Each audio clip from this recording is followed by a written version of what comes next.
A year ago, we were champions of England, and this weekend we sacked the manager who won us that league title and replaced him with the Bournemouth manager.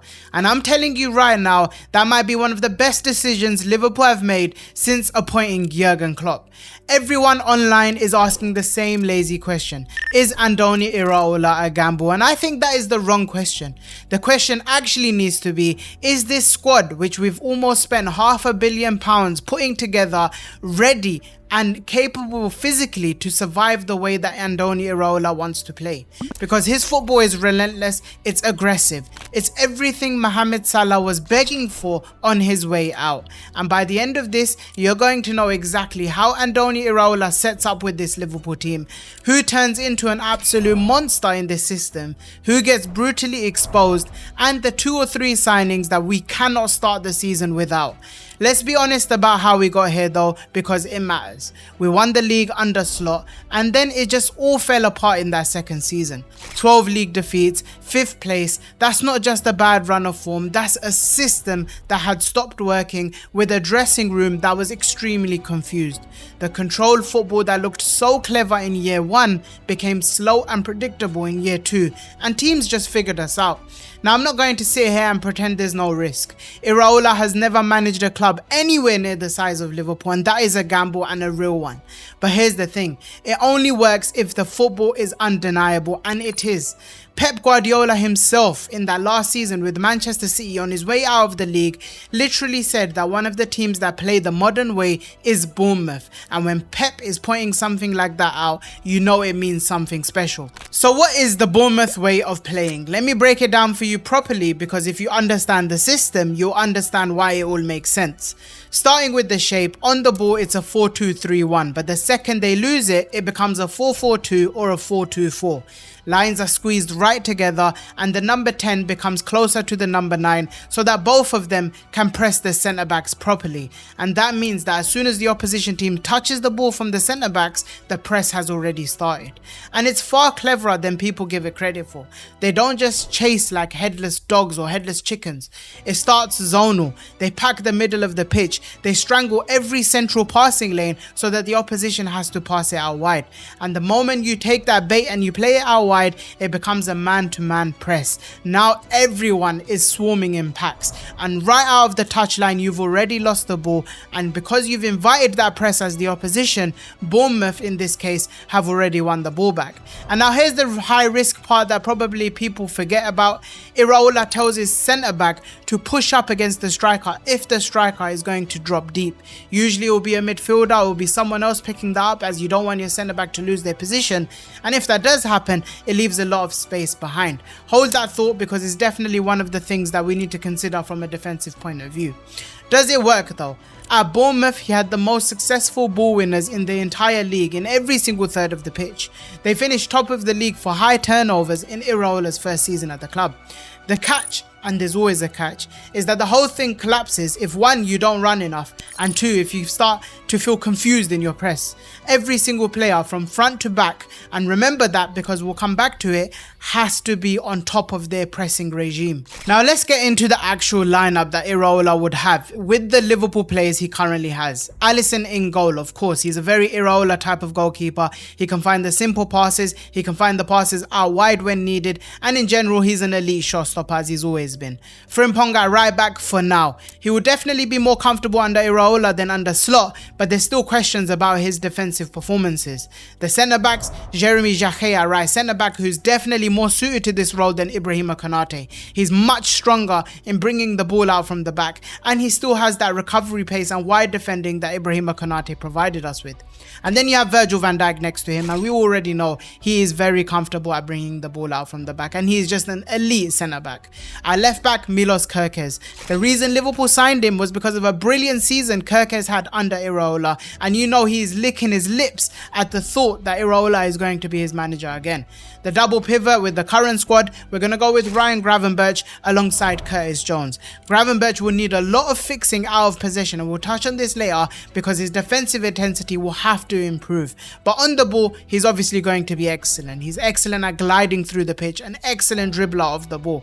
Jones Frimpong's next to him for now, but even though he is likely leaving, and that means we're going to need a centre mid who's a passer first centre mid, and the one that comes to mind right now is Adam Wharton. The other option is bringing Szoboszlai into this pitch and bringing him into the double pivot, because then we'll have someone else at right wing, but that all depends on signings. Szoboszlai could easily play in the double pivot, in the cam, or in the right wing, so that's another option. Going into that front three, we're going to be looking at Rio and Gumoa on the left. Iraola needs his players to be strong in their 1v1s, have pace in behind, and have an eye for goal. Well, at least one of them needs to, and for me, Rio and Gumoa is going to be that. Where on the other side, where he had more of a playmaker and he had Marcus Tavernier on that side, someone who's more of a passer than he is someone who's going to find a goal. He's very technically strong, keeps the ball well. Right now from this Liverpool team that suits that is definitely Dominik Szoboszlai. But if we did sign someone like Yan Diomande, then he's of course going to be the right winger. And then Florian Wirtz through the middle in that number 10 position, and the one up front, Alexander Isak. And both of these will be the biggest beneficiaries of this Iraola signing. Now watch what happens when we lose it. Liverpool will be starting in a 4-2-3-1 with the ball, but then as soon as they lose it, Florian Wirtz pushes up with Alexander Isak and it becomes a 4-2-4/ a 4-4-2 from a defensive point of view. Gumoa and Szoboszlai coming in from the wide flanks and making it very compact centrally. The question marks are the right wing until we sign someone, the central midfielder because we might need to sign someone, and the right back in my opinion. So who turns into actual monsters under Iraola and who gets exposed? Let's start with the good news. Jeremy Frimpong and Milos Kerkez are both definitely more suited to Iraola's style of football. Lots of overlaps, lots of cutbacks, lots of crosses, being very important off the ball more than they are on the ball, and they are definitely more suited to him than Slot. Then you have Florian Wirtz in that number 10 position, and where Arne Slot made him a control player, someone who slowed the game down, in my opinion Florian Wirtz needs to be someone who quickens the play, someone who when Liverpool win that ball back, we get the ball to him and he's already in front of goal, slicing the team open or having a shot on goal. And that is exactly how Xabi Alonso like to use him as well. Don't get me wrong, sometimes it's good for Florian Wirtz to come deep and help with the build-up play, but get him closer to the striker, get him closer to the box, and we will see his real qualities.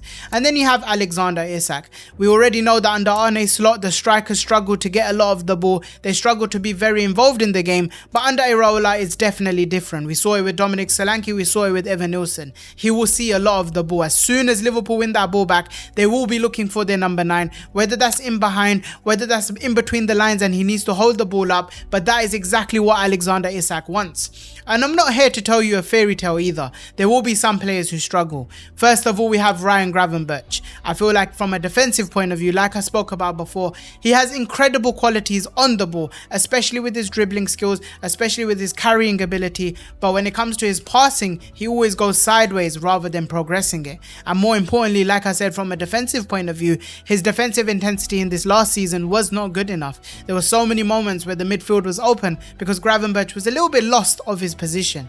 But I feel like Iraola can definitely help him. He done it with Alex Scott, why can't he do it with Ryan Gravenberch? And on top of that, we already seen what happens when Ryan Gravenberch really knows his role, but in this last season he didn't really know his role for this Liverpool team. And the next one is definitely Cody Gakpo, another one who is definitely a staple under Arne Slot, but for me he's a little bit different for Andoni Iraola in terms of what he wants from his wingers. He's not very good in his 1v1s against his defenders. He's also not very great at technically being stronger in terms of his ball retention. He's also not very good in the air as well. So in general, he's not the type of winger that Andoni Iraola wants. But if you give him the job to be the last man in the box and finish off his chances, he's definitely good at that, and he showed that in his first season. So it's a bit of a weird one with Cody Gakpo. Does he stay? Does he leave? There's a big decision for Liverpool to make, but I think in the next summer we might actually look to move on from him. And finally, we have Alexis Mac Allister. He lost his legs in that last season, and that is the main reason why he's in this list. But if he can find his form that he had in the first season, where he was absolutely brilliant, then there's definitely a chance that he can make it under Andoni Iraola. So who do Liverpool actually need to sign for Andoni Iraola? In my opinion, he needs a right back. Jeremy Frimpong is definitely too susceptible defensively, and Connor Bradley is injured. I don't expect Joe Gomez to even be an option at right back because he doesn't have the athleticism needed. So for me, Michael Coyote is definitely the favourite for this position. But then there's also the others like Palestra, like Pedro Porro. But any of them would do well in this right back position for Liverpool. But Coyote has the athleticism the ability already that he's shown in the Premier League, and the long throw-in, which can be a huge weapon for Liverpool going forward. Then we need a second six. We've already said Ryan Gravenberch is one of them, or whoever is. We need a passer first number 6, and that is crucial, and I think Adam Wharton is perfect for this. As soon as Liverpool win that ball back, he would be the one spraying the pass straight into the striker, straight into the winger, and getting Liverpool on these fast transitions that we have dearly missed in the last season. And then finally, replacing Mohamed Salah. 257 goals in 442 games.